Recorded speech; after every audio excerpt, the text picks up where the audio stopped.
Assalamualaikum warahmatullahi wabarakatuh.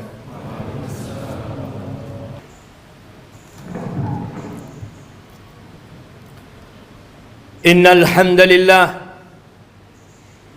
nahmaduhu wa nasta'inuhu wa nastaghfiruh wa na'udzu billahi min shururi anfusina wa sayyiati a'malina.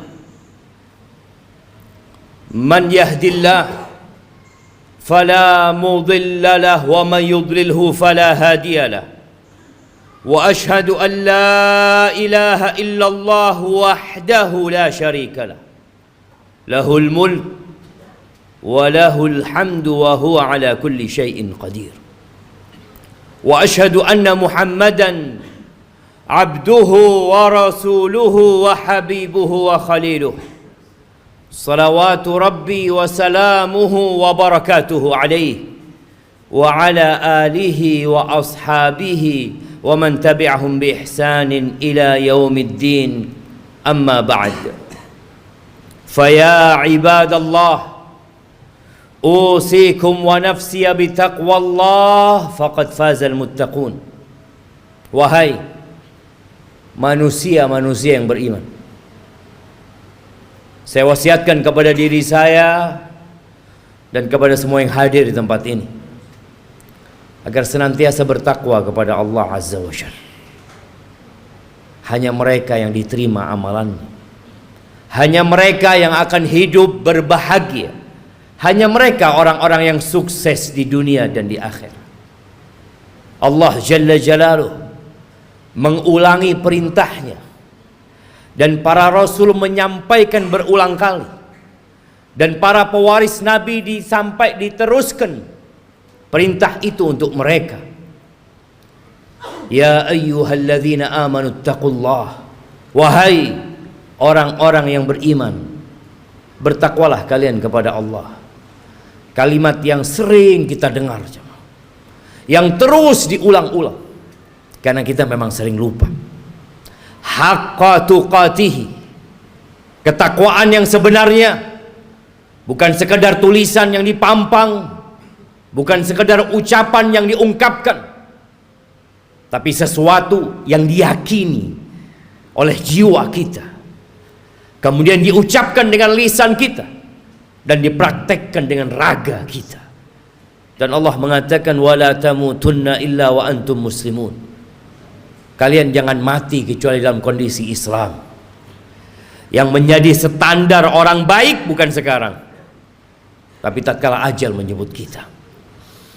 Jamaah rahimakumullah, setiap hari kita keluar rumah kita, orang-orang juga keluar dari rumahnya, anak-anak juga berangkat ke sekolahan.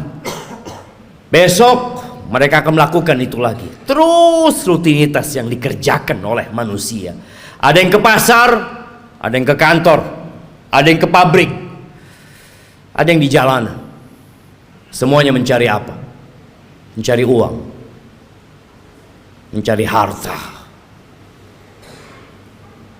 Allah telah menanamkan di dalam jiwa kita kecintaan kepada harta.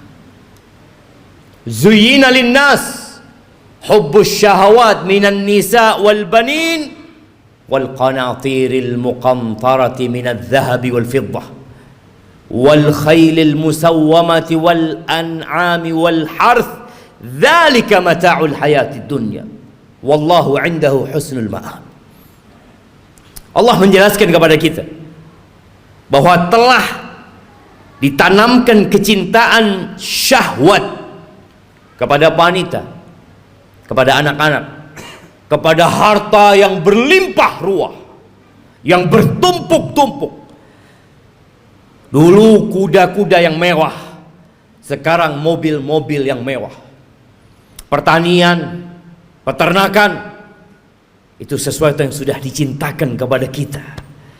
Itu kesenangan kehidupan dunia. Tapi di sisi Allah ada tempat kembali yang baik. Lihatlah orang terkaya di dunia ini, kemana dia bawa hartanya? Dia tinggal selama-lamanya di muka bumi ini. Di negeri ini kita sering membaca 10 orang terkaya. 1 fulan, 2, 3, 4, 5, 6, 7, 8, 9, 10, semua hartanya ditinggal. Hati-hati dengan dunia ini. Jangan sampai kita tertipu. Silahkan bekerja, silahkan cari harta, tapi ambisi kita bukan dunia. Karena kita nggak lama tinggal di dunia, jemaah. Sungguh sangat bodoh manusia yang menimbun hartanya di sebuah tempat. Dia taruh di brankas, tiap hari dia kumpulkan di sana, kemudian setelah itu dia tinggal selama-lamanya. Kemana akalmu? Bukankah engkau capek menumpuk harta itu? Bukankah engkau sekolah tahunan untuk mendapatkan harta itu? Dan engkau udah dapat. Kenapa engkau nggak bawa?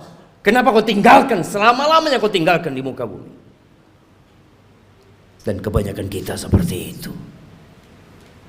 Hanya bekerja dan terus bekerja, kemudian pergi meninggalkan dunia. Ahibati fillah,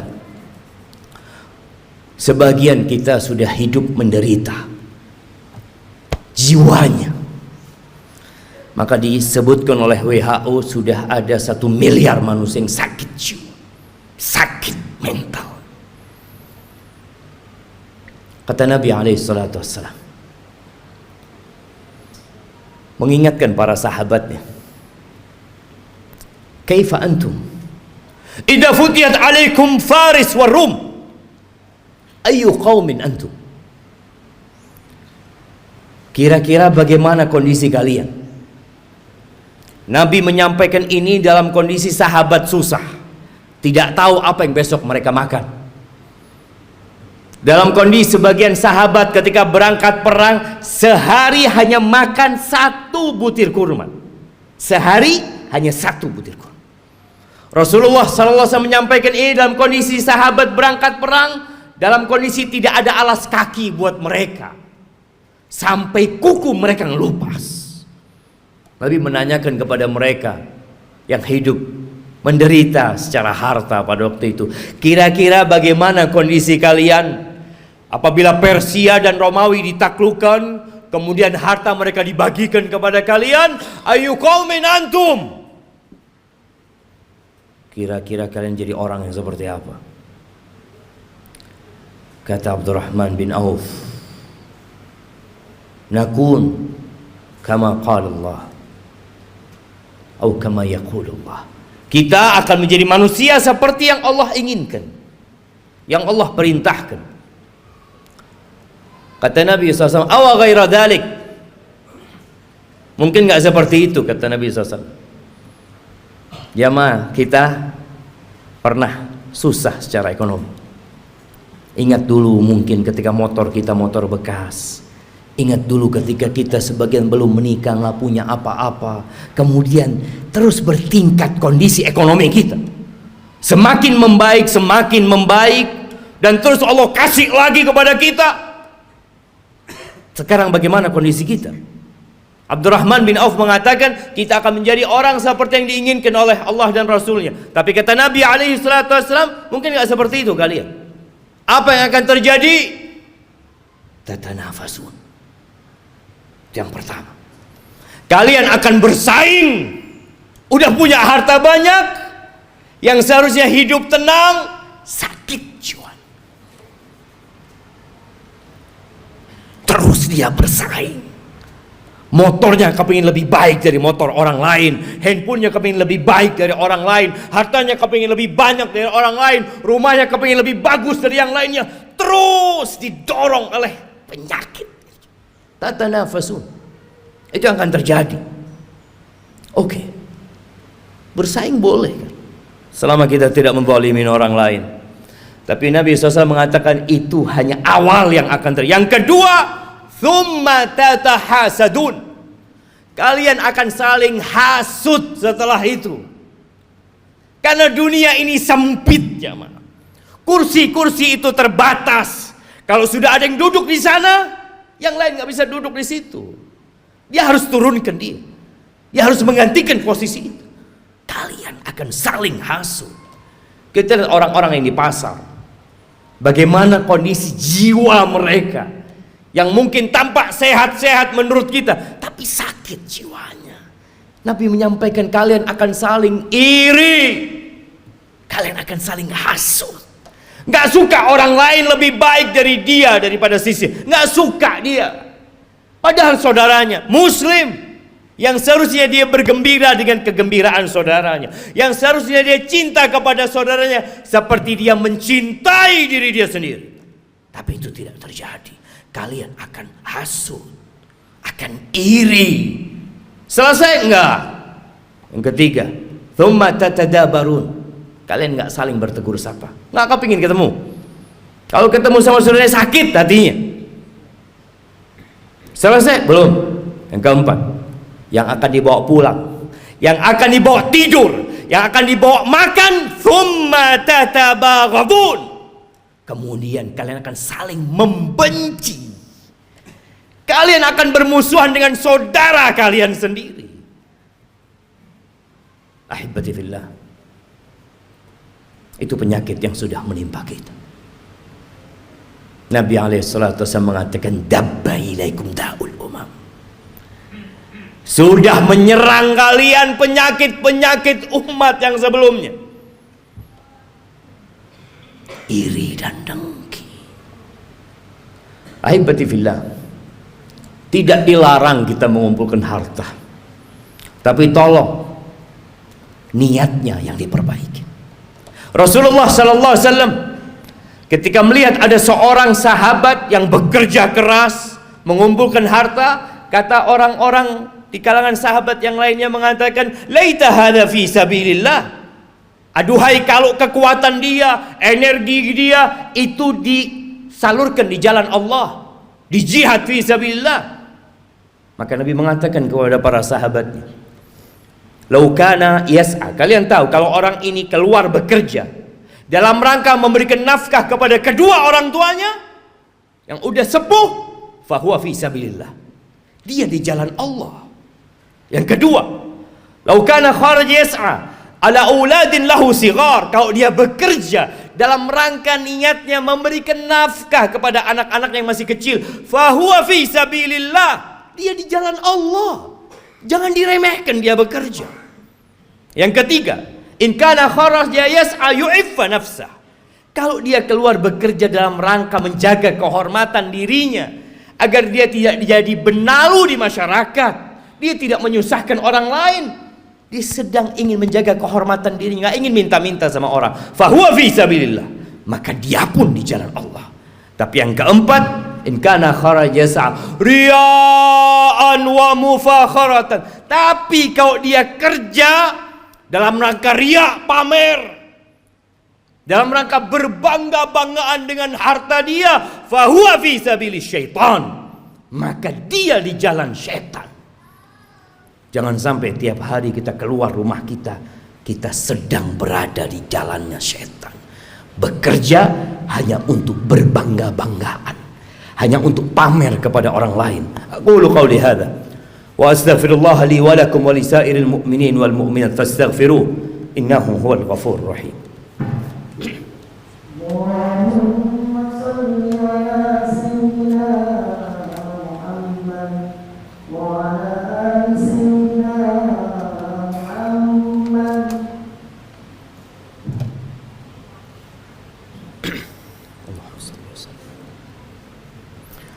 Alhamdulillahi wa kafa, wassalatu wassalamu ala nabiyil mustafa sayyidina wa maulana Muhammadin wa ala alihi wa ashabihi wa man iqtafa, amma ba'd. Ahibati fillah, berapa banyak dari orang-orang yang kita kenal yang telah pergi meninggalkan dunia ini, dan kita tahu hasil usaha dia, rumah yang dibangun, motor yang dimiliki, dan harta yang lainnya nggak dibawa. Nabi alaihissalatu wassalam mengatakan, yatba'ul mayyit thalath. Yang ikut jenazah kita kalau kita mati 3. Maluhu wa ahluhu wa amaluhu. Apa yang ikut mengantarkan ke kuburan? Diantar pakai mobil-mobil, semua pada ikut ke sana. Hartanya ikut berangkat. Kalau dia orang kaya, punya banyak anak buah, anak buahnya ikut mengantarkan ke kuburan. Kalau dia orang terkenal yang banyak fan-nya, akan banyak yang ikut mengantarkan ke kuburan. Ya, keluarga, harta ikut. Yang ketiga amal. Yang dua pulang. Tuh kita lihat ribuan orang yang mungkin mengantarkan jenazah. Ada satu yang mau tinggal di dalam? Nggak ada. Anaknya mungkin, orang tuanya mungkin, kawan dekatnya nggak ada. Anak buahnya yang dia kasih bayaran, yang terus dibayar, mau menemani majikannya di dalam kuburan, nggak ada. Siapa yang menemani? Amaluhu, bas amalnya. Maka segera beramal. Badiru bil amal. Kata Nabi SAW, segera kalian beramal. Segera. Fitanan kaqita'il lailil muzlim. Sebelum datang fitnah-fitnah, ujian-ujian, kekacauan-kekacauan yang seperti potongan malam yang gelap gulita. Apa yang terjadi ketika datang fitnah itu jemaah? Kalau kita menunda-nunda beramal, menunda-nunda hijrah kita, menunda-nunda untuk berubah jadi orang baik, yusbihur rajulu mu'minan wa yumsi kafiran. Paginya masih beriman, sorenya sudah kafir. Wa yumsi mu'minan wa yusbihu kafiran.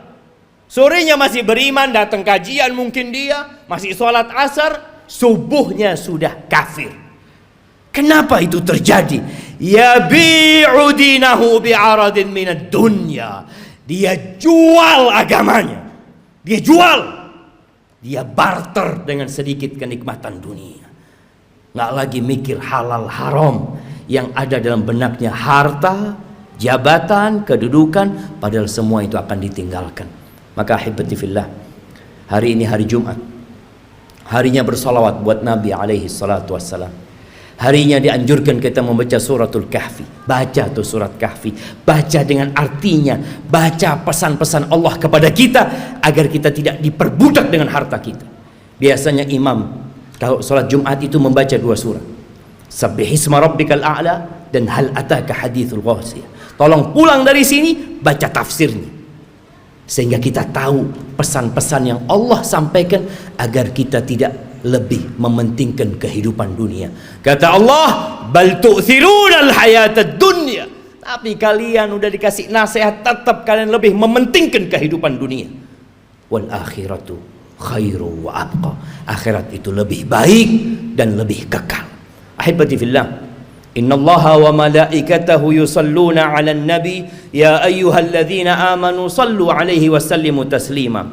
Allahumma salli wa sallim وزد وبارك وأنعم على عبدك ورسولك حبيبنا وسيدنا محمد. اللهم اغفر للمؤمنين والمؤمنات والمسلمين والمسلمات الأحياء منهم والأموات إنك سميع قريب مجيب الدعوات. اللهم منزل الكتاب مجري السحاب هازم الأحزاب اهزم أعداءك أعداء الدين يا رب العالمين. اللهم اهزم أعداءك أعداء الدين يا رب العالمين. ربنا ظلمنا أنفسنا وإن لم تغفر لنا وترحمنا لنكونن من الخاسرين. ربنا لا تزغ قلوبنا بعد إذ هديتنا وهب لنا من لدنك رحمة إنك أنت الوهاب. ربنا آتنا في الدنيا حسنة وفي الآخرة حسنة وقنا عذاب النار.